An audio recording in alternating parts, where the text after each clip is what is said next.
2020 बैलगाडा शर्यत आंबोली तालुका आंबेगाव जिल्हा पुणे। तर अशाच नवनवीन अपडेटसाठी आपल्या यूट्यूब चॅनलला सबस्क्राईब करायला विसरू नका। तर सर्व गाडा मालकांची 2020ची लिस्ट आलेली आहे आंबोली गावाची।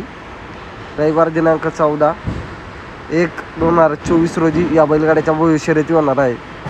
तर पाहू शकता हिंदकेसरी मान्याचं नाव आलेलं आहे, त्यामध्ये टोकन आहे त्यांचा।